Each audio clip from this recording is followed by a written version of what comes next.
This story is based on true events. The names of characters and cities have been changed for confidentiality purposes. The preschool in Cleveland, Ohio, sat at the edge of a quiet neighborhood, nestled between rows of identical houses with white picket fences and neatly trimmed lawns. It was the kind of place where everyone knew each other's names, where neighbors waved every morning, and where parents felt safe leaving their children to play. The building itself, a modest brick structure with colorful murals on the walls, seemed unassuming.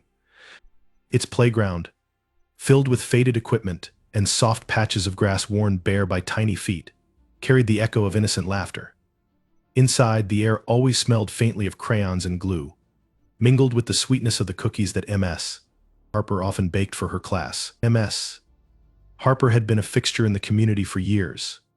Her warm smile and calm demeanor made her a favorite among both children and parents. She had a knack for making every child feel special, weaving their names into silly songs during morning circle time, or celebrating even the smallest of their victories with genuine pride. To the kids, she was a beacon of kindness, her voice a comforting melody that could soothe tears or coax laughter. To the parents, she was a reassuring presence, someone they trusted implicitly. No one could imagine the preschool without her. Among the children in Ms. Harper's class was Ella, a 4-year-old with wild, curly hair and wide, curious eyes that always seemed to be searching for something just beyond her reach. Ella was a dreamer, often lost in her own world, spinning fantastical stories about the adventures she imagined in the clouds or beneath the soil of the playground. She had a habit of wandering away from group activities, drawn by shiny objects or the flutter of a butterfly. While her imagination charmed Ms. Harper, it also required constant vigilance. Ella was the child who found wonder in the mundane and danger in the smallest oversights. The day began like any other, with parents dropping off their children amidst hurried goodbyes and last-minute reminders. The preschool buzzed with activity as children hung up their tiny backpacks and rushed to their favorite corners of the room. The morning sunlight streamed through the large windows, casting golden rectangles onto the floor. Outside, the wind carried the faint rustle of autumn leaves, their vibrant colors just beginning to fade. It was the kind of peaceful, unremarkable day that no one would later believe could have taken such a dark turn. As the children settled into their routines, the sound of their giggles and chatter filled the room. They played with blocks, colored pictures, and built imaginary worlds with plastic figurines. Ms. Harper moved gracefully among them, her presence steady and attentive. She helped one child tie their shoe, praised another's drawing, and mediated a dispute over a coveted toy.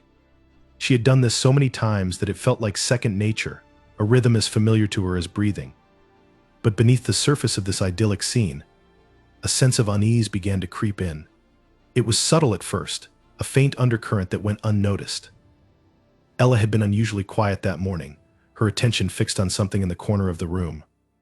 She was crouched near the storage shelves, her small hands clutching a cardboard box that had been pulled from the back of a closet. Inside were items for an upcoming show and tell session, left there by Ms. Harper the night before. Ella's eyes gleamed with curiosity as she rummaged through the box, pulling out objects one by one. There were trinkets and oddities, things meant to inspire awe and teach lessons, but among them lay something that shouldn't have been there at all. No one saw Ella tuck the object into her pocket. No one noticed the way her fingers lingered on its cold, metallic surface, or the way her expression shifted from curiosity to something deeper, more unsettling. It was an antique pocket knife, dulled by time, but still carrying an air of danger. It had been included by mistake, a relic from another teacher's family collection that had been intended for a separate event. To Ella, it wasn't a weapon or a tool, it was a treasure, something mysterious and forbidden, beckoning her with silent promises of adventure.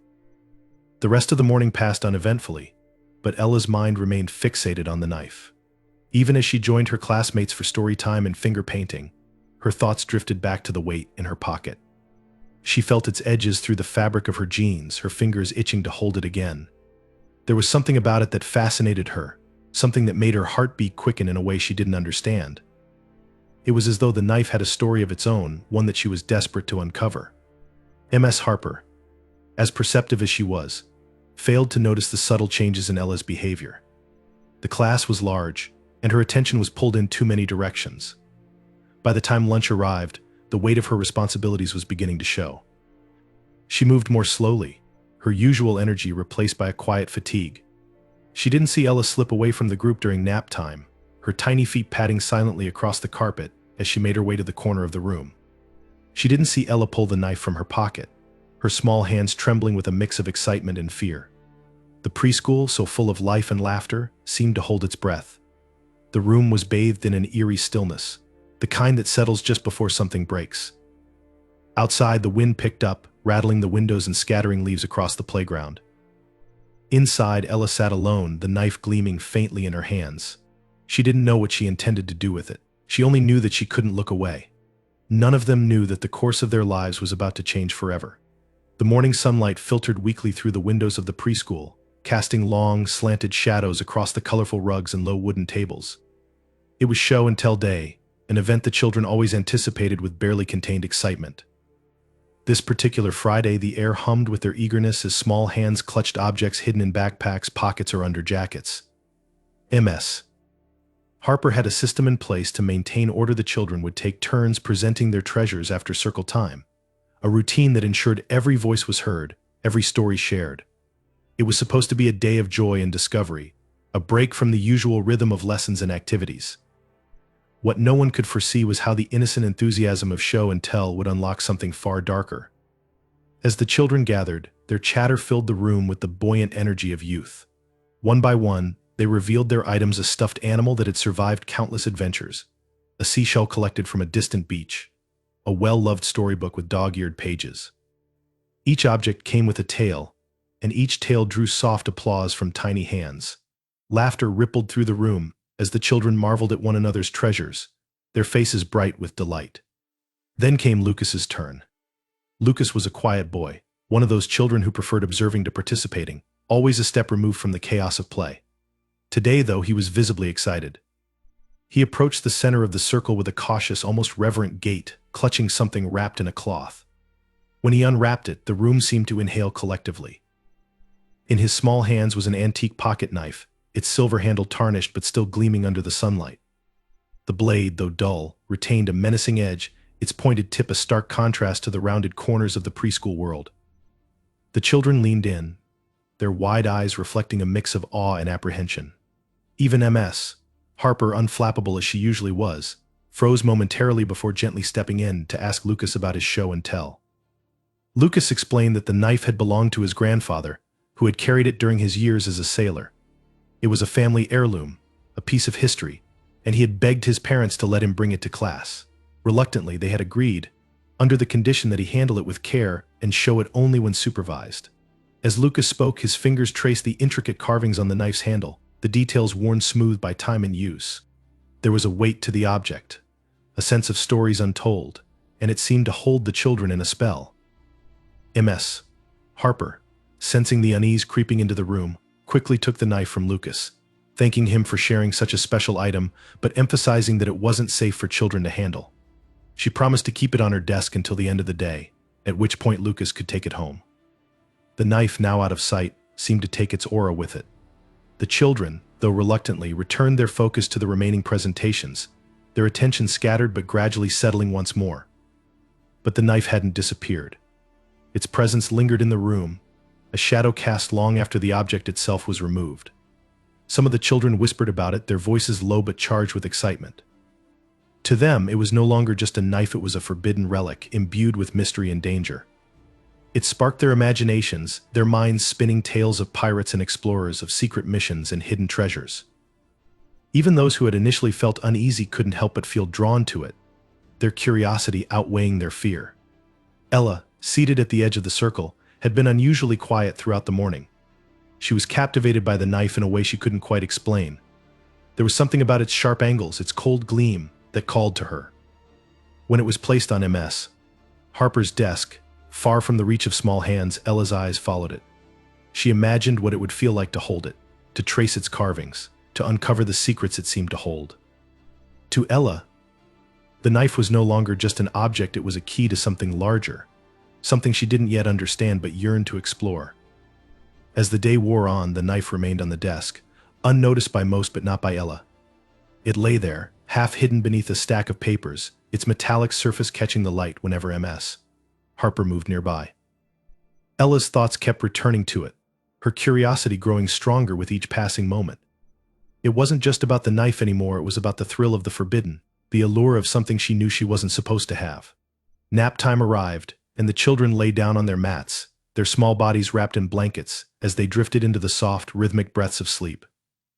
Ms. Harper sat at her desk, her back to the room, grading papers while the quiet settled over the classroom like a heavy blanket. Outside, the wind rustled the leaves of the trees, a sound almost like whispers. The world seemed to hold its breath. Ella didn't sleep. She lay on her mat, her eyes wide open, her mind racing. She could feel the pull of the knife, its presence as tangible as the warmth of her blanket. She waited, her heart pounding, until Ms. Harper stood and left the room briefly, perhaps to grab a cup of coffee or speak with a colleague. The door clicked shut behind her, leaving the children alone in the dimly lit classroom. This was Ella's moment. She rose silently from her mat, her small frame moving with a grace born of determination. Her bare feet padded across the carpet, making no sound as she approached the desk. The knife lay there, half hidden but unmistakable. Ella reached for it, her fingers trembling with a mix of fear and exhilaration. The metal was cold against her skin, heavier than she had expected, but it fit perfectly in her palm. She stood there for a moment, holding the knife, her thoughts a whirlwind of emotions she couldn't name. It was both thrilling and terrifying, the weight of her actions pressing down on her but not enough to make her stop. The knife seemed alive in her hands, its stories whispering to her in a language only she could hear. As she turned it over, the light caught the blade, casting a sharp reflection onto the wall. The room, so quiet moments before, seemed to shift. The shadows deepened, the wind outside howled louder, and the once warm glow of the sunlight dimmed. Ella was no longer in her safe, familiar classroom. She had crossed into uncharted territory, a place where the rules of her small world no longer applied. She didn't know it yet, but the knife had set something into motion. The classroom was steeped in the hush of nap time, a fragile calm broken only by the occasional murmur of a child shifting in sleep.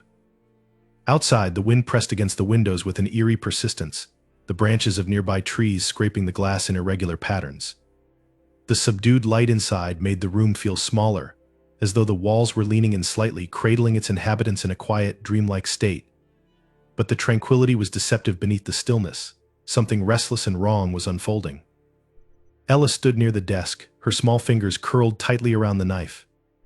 It had felt so different when Lucas had shown it far off and untouchable, like a story from a book. Now in her hands it was real.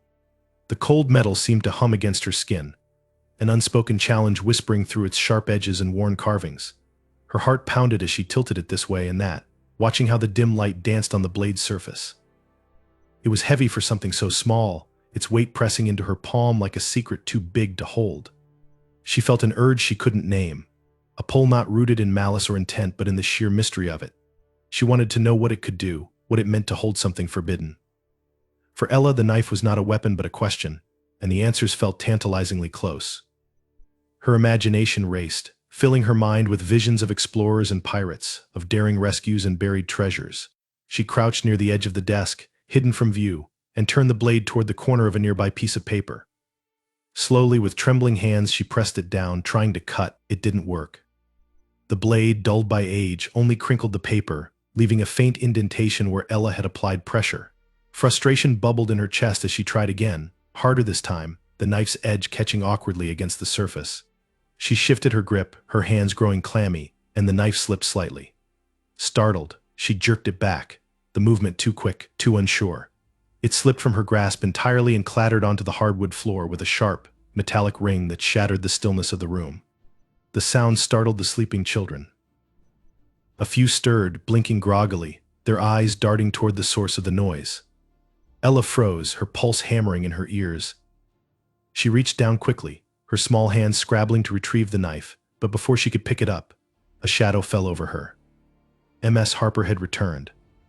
She stood in the doorway, her expression a mixture of confusion and concern as she took in the scene. Ella knelt on the floor, the knife gleaming at her feet like a damning piece of evidence. The quiet authority Ms. Harper normally carried was tinged now with an edge of alarm. She stepped forward quickly, her focus entirely on Ella, her instincts overriding her calm exterior. The other children, now fully awake, watched in wide-eyed silence, their confusion feeding the growing tension in the room. Ms. Harper bent down, reaching for the knife, her movements careful but firm. Ella, caught between guilt and panic, instinctively pulled back. She didn't mean to defy her teacher, but her grip on the situation and herself was slipping. Her small hand shot out toward the knife at the same time Ms. Harper reached for it. The two collided, the motion clumsy and frantic, a tangle of fingers and fabric. In the chaos, the knife shifted again, its blade catching the light in a way that made it look far sharper than it was. What happened next unfolded too quickly for anyone to process. Ms. Harper, kneeling to steady herself, lost her balance as Ella's desperate movements pushed against her arm. She tipped sideways, her foot slipping on the smooth surface of the floor. For a brief, agonizing moment, she flailed, reaching for the desk to catch herself. But the desk was too far. Her body twisted as she fell, her head striking the corner of a nearby table with a sickening crack. The sound was unnatural, hollow and final, a sharp punctuation to the confusion of moments before.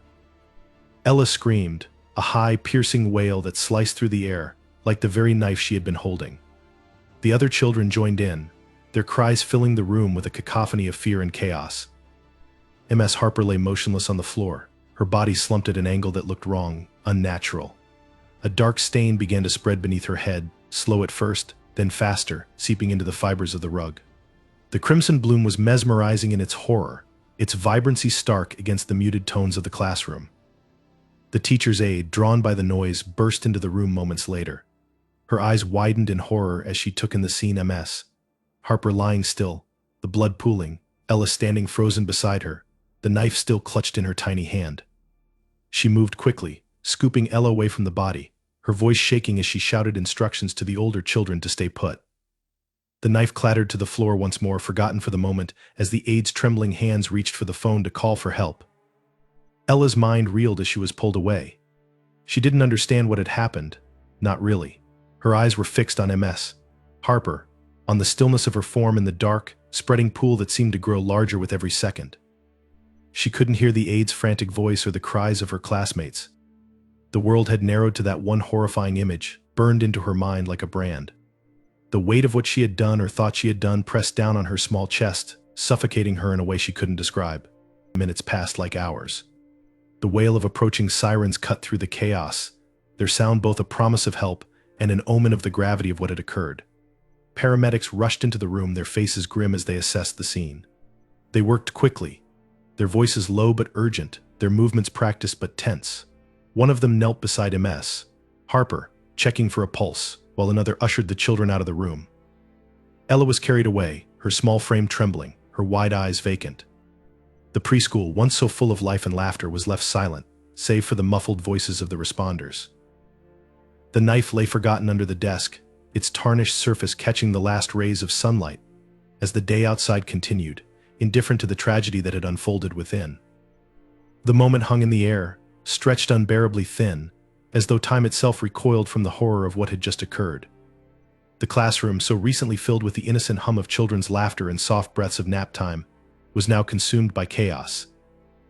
Ms. Harper's motionless body lay sprawled on the floor, the sharp corner of the table smeared with a glistening streak of crimson.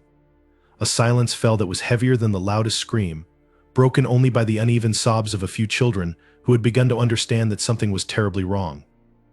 Ella stood frozen, the weight of the scene pressing her small body into the ground. She clutched at her hands as if trying to hide the memory of the knife's handle against her skin, her wide, tear-filled eyes locked on Ms. Harper. The stain beneath her teacher's head grew wider, darker, spreading like ink on the soft fibers of the rug. Ella didn't know what it meant exactly, but in her gut, a primal understanding had taken root. This wasn't like the falls she'd seen before. Ms. Harper wasn't going to sit up, brush herself off, and laugh about it. Something deeper, irreversible, had happened. The other children began to stir, their tiny voices rising in an uncoordinated crescendo of confusion and fear. Some sat up, their sleepy eyes darting between Ms. Harper and Ella, unsure whether to cry or stay quiet. A few crawled toward the far corners of the room, their instincts telling them to distance themselves from whatever was happening. The air felt heavy and thick, every breath laced with an unease too vast for such young minds to process. The safety of their small, contained world had cracked open, and the shadow that crept in was suffocating. The aide arrived first, her hurried steps echoing down the hallway just before she burst through the door. Her cheerful demeanor, so characteristic of her interactions with the children, shattered the moment she saw Ms. Harper's body. Her mouth opened as if to scream, but no sound came out. She froze, her gaze darting between the blood pooling beneath Ms. Harper's head and the small figure of Ella, standing unnaturally still beside her. Then her instincts kicked in, and she rushed forward, kneeling by Ms. Harper, hands trembling as she reached for the older woman's wrist, desperately searching for a pulse. The children's cries grew louder now, a dissonant chorus of terror that bounced off the classroom walls.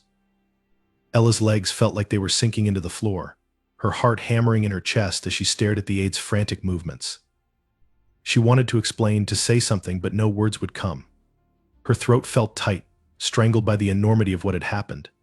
Even at her age, she understood that the scene before her was her fault, though she couldn't have articulated how or why.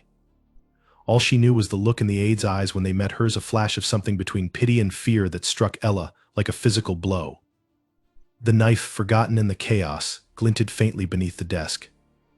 It caught the aide's attention as she rose to grab the classroom phone. Her gaze lingered on it for just a moment, her face contorting in a grimace of realization before she snatched the receiver and began dialing with shaking hands. The muffled sound of her voice filled the room as she spoke urgently into the phone, her words fractured and hurried, thick with panic, unresponsive. Bleeding. Accident. Ella heard the fragments, though they meant little to her in the storm of her thoughts. The minutes that followed blurred into a surreal haze. The classroom was soon filled with adults, first a pair of office staff, then uniformed paramedics who carried large, intimidating bags. Their movements were swift but deliberate, their faces masks of professional focus as they examined Ms. Harper. One knelt by her head, shining a small flashlight into her eyes, while another prepared a stretcher. The children's cries intensified at the sight of the unfamiliar strangers, their fear now mingled with confusion at the sudden invasion of their sanctuary. Ella remained where she stood, unnoticed for the moment in the chaos. She watched the paramedics work, their hands moving with a precision that both fascinated and terrified her. She tried to decipher their whispered exchanges, but the words were strange, clinical, and devoid of the warmth she associated with grown-ups. She felt like an intruder, a ghost haunting a scene she didn't belong in, but couldn't escape. Every part of her wanted to run, to hide, to rewind time and undo whatever had happened, but she was rooted to the spot, as though the very floor beneath her demanded she witness the consequences of her actions. One of the staff members finally noticed Ella and approached her, crouching down to meet her at eye level. The woman's expression was a fragile blend of concern and restraint, her voice soft but insistent as she asked Ella questions. Ella didn't respond. Her eyes remained fixed on Ms. Harper as the paramedics lifted her onto the stretcher, their movements careful but unyielding. The blood on the rug was a stark reminder that some damage couldn't be undone. The sight of it burned into Ella's memory, a vivid red that would follow her for years to come. The stretcher disappeared through the door, and with it went Ms. Harper, carried away into a world Ella didn't understand. The room felt emptier now, despite the presence of so many adults. The remaining children clung to each other or to the legs of the staff members, their small bodies trembling with the rawness of their fear. The classroom that had once been their safe haven was now a crime scene, its innocence stripped away by the heavy weight of the accident. Outside, the wail of an ambulance siren pierced the air, fading slowly as it carried Ms. Harper to the hospital. Inside, the aide tried to regain control, gathering the children into a tight circle and speaking to them in soothing tones that barely masked her own distress. Her words were meant to comfort, but the children were inconsolable. They didn't understand what had happened, only that their world had shifted irrevocably, and they were powerless to stop it. Ella was finally led away, her small hand enveloped in the aide's. She glanced back at the classroom as they exited, her gaze lingering on the knife, now resting on a desk where it had been placed by one of the paramedics. It seemed smaller now, stripped of its allure, an ordinary object that had carried extraordinary consequences.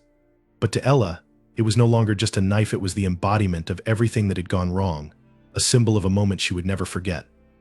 The police arrived at the preschool not long after the ambulance disappeared down the street, its sirens fading into the distance. Their arrival brought with it a wave of quiet tension that settled over the building like a suffocating fog. Uniformed officers moved through the halls with calm efficiency, their radios crackling softly as they coordinated with each other. The sight of their dark uniforms and clipped movements felt out of place in the cheerful, colorful environment of the preschool, where every wall was adorned with crayon drawings and paper butterflies. The officers carried a weight that contrasted sharply with the innocence of the space they now occupied. The classroom where the incident had occurred was cordoned off with yellow tape. The words "Police Line Do Not Cross" stark against the bright murals painted on the walls. The children had been moved to another room, away from the scene, where teachers and staff tried their best to console them. Some of the children sobbed uncontrollably, their young minds unable to comprehend what had happened. Others sat in stunned silence, their wide eyes staring into a space that felt suddenly unfamiliar and unsafe. Ella had been taken to a quiet office, separate from the others. She sat in a chair far too large for her, her legs swinging back and forth absently, her small hands clutching the hem of her shirt. Her face was pale, her cheeks still streaked with tears that had dried in uneven tracks. Around her, the adults spoke in hushed tones, their words carefully chosen as though the wrong syllable might shatter her completely. She didn't understand what they were saying, but she could feel the weight of their gazes, each glance heavy with confusion, pity, and a flicker of something she couldn't name: fear. The investigation began immediately. Officers swept the classroom, their gloved hands carefully cataloging every detail. Photographs were taken from every angle: the blood-stained carpet, the corner of the table where Ms. Harper had fallen, and the knife, which now lay sealed in an evidence bag on one of the desks. It seemed so small and insignificant under the sterile glare of the camera flashes, its once mysterious aura reduced to cold reality. The forensic team moved methodically, their presence transforming the cheerful classroom into something clinical, almost grotesque. Witness accounts were gathered, though the children's testimonies were fragmented and chaotic. Their words tumbled out in disjointed pieces, tangled with sobs and confusion. They spoke of Ms. Harper falling, of Ella holding the knife, of the loud, terrible sound when her head hit the table. Each child had a different version of events, their memories distorted by the fear and incomprehension of what they had seen. The staff members fared little better. The aide had arrived too late to see what had happened and could only describe the aftermath, her voice shaking as she recounted the image of Ms. Harper lying motionless on the floor. The police were patient but firm, their questions designed to piece together a sequence of events from the scattered fragments. What had started as a day like any other had spiraled into tragedy in the blink of an eye, and they were determined to understand how and why. The presence of the knife was a central focus. How had it ended up in the classroom? Who had allowed it to be there? The blame, it seemed, hovered over the air like a dark cloud, waiting for someone to claim it. Lucas's parents were called almost immediately. Their arrival was marked by a storm of emotions: shock, guilt, defensiveness. They explained that the knife had been brought to school as part of show and tell, a family heirloom meant to be shared briefly before being safely returned home. It had been dull, they insisted, incapable of causing harm. They never could have imagined it would become the catalyst for something so horrific. Their words hung in the air, heavy with regret, but the officers pressed on, asking why it had been allowed out of sight, why it hadn't been secured. The knife's presence was only part of the puzzle, though. The focus quickly shifted to Ella, the small, trembling girl at the center of the tragedy. The officers were careful with her, their voices soft but probing as they tried to coax answers from her. What had she been doing with the knife? Why had she picked it up? Did she understand what had happened? Ella's responses were halting, her words tumbling out in fragments that revealed more about her confusion than her intent. She described the knife in terms that made sense to her: a shiny treasure, something exciting and new, but her voice broke when she tried to explain the moment Ms. Harper fell. Her small shoulders shook as tears spilled down her cheeks, the enormity of what had happened pressing down on her like a weight too heavy to bear. The forensic team's findings corroborated Ella's story, or at least what could be pieced together from it. The knife had played no direct role in Ms. Harper's fall. There were no cuts, no injuries from the blade itself. The wound on her head had been caused by the sharp edge of the table, the impact exacerbated by the awkward angle of her fall. It was an accident, tragic and terrible, but an accident nonetheless. Still, the circumstances surrounding it, the presence of the knife, the chaotic sequence of events that led to the fall, refused to settle neatly into the narrative of an ordinary mishap. As the hours passed, the investigation shifted from the scene of the incident to the broader implications. The preschool's policies were scrutinized, its staff questioned about the procedures in place to ensure the children's safety. Why had the knife been allowed in the classroom at all? What measures could have been taken to prevent this? The questions were relentless, each one a subtle accusation that no one could fully answer. The director of the preschool, a normally composed woman, broke down in tears during her interview, her voice trembling as she tried to defend her staff and the decisions that had led to this moment. Ella's parents arrived late in the afternoon, their faces etched with worry and exhaustion. They swept her into their arms, holding her tightly as though trying to shield her from the storm that raged around them. The officer spoke to them quietly, explaining what had happened, what they knew, and what they didn't. Their voices carried the practiced neutrality of professionals, but the weight of the tragedy seeped into every word. Ella clung to her mother, her small body trembling as she buried her face in her shoulder, trying to escape the suffocating reality of what had unfolded. The investigation continued over the following days, each detail of the incident dissected and analyzed in an effort to assign responsibility. But as the pieces fell into place, it became increasingly clear that there was no single person to blame, no clear answer to the question of how something so unthinkable could happen in a place meant to protect and nurture. It was a confluence of mistakes, oversights, and tragic coincidences, each one insignificant on its own but devastating when combined. The consequences rippled outward, touching everyone involved. Ms. Harper's family mourned her loss, their grief compounded by the senselessness of her death. The preschool faced a barrage of criticism and scrutiny, its reputation tarnished despite its years of service to the community. The staff, once a close-knit team, found themselves fractured, their trust in each other shaken. Lucas's parents were racked with guilt, their decision to allow the knife into the classroom haunting them like a shadow. And Ella, too young to fully understand what had happened, carried the weight of it all in a way that would shape her for years to come. The tragedy at the Cleveland preschool left a scar that ran far deeper than the blood-stained rug or the broken furniture. It carved itself into the fabric of the community, the lives of the children who witnessed it, and the memories of everyone who had been there that day. The air around the school seemed to shift in the weeks that followed, as though the building itself bore the weight of the events it had sheltered. The laughter that once spilled freely from its windows was replaced with silence, its halls now haunted by echoes of a terrible accident that no one could forget. The preschool remained closed for nearly a month, the cheerful murals on its walls fading under layers of dust as the investigation continued and the community tried to make sense of what had happened. Parents whispered in hushed tones, their words laced with guilt and anger. Some blamed the school for its lax oversight, others blamed Lucas's family for allowing the knife into the classroom, and a few, though they never admitted it aloud, blamed Ella. To many, it didn't matter that she was just a child, she had been holding the knife, and Ms. Harper had fallen because of her. That much was undeniable. When the school finally reopened, it was a shadow of what it had been. Many parents chose to withdraw their children, unwilling to trust their safety to a place now synonymous with tragedy. Enrollment plummeted, and those who remained did so reluctantly, their once casual interactions with the staff now tinged with suspicion. The classrooms were quieter, the teachers more watchful, their every movement laced with an air of hesitation. The routines that had once felt like second nature were now weighted with an almost paranoid attention to detail. Every corner of the building had been scrutinized, every policy rewritten, but the changes brought little comfort. The children who had been there that day carried the events with them in ways they couldn't yet articulate. For some, the trauma manifested in nightmares that left them crying in the dark, unable to explain the images that haunted them. Others became withdrawn, their once playful personalities replaced with a cautious reserve. A few developed irrational fears of the classroom, of teachers, even of objects that reminded them of the knife. Therapists were brought in to work with the children, but the damage had been done. The loss of Ms. Harper, beloved by all, was a wound they couldn't yet comprehend, but its absence left a void they felt in every interaction. Ella's life was forever altered in ways no one could have predicted. Too young to fully grasp the consequences of her actions, she became the inadvertent focus of the community's collective grief and unease. Some saw her as a victim, a child caught in the crossfire of a tragic mistake. Others, less forgiving, saw her as the catalyst, the one who had caused everything to spiral out of control. Though she was shielded from the harshest opinions, the whispers were impossible to escape.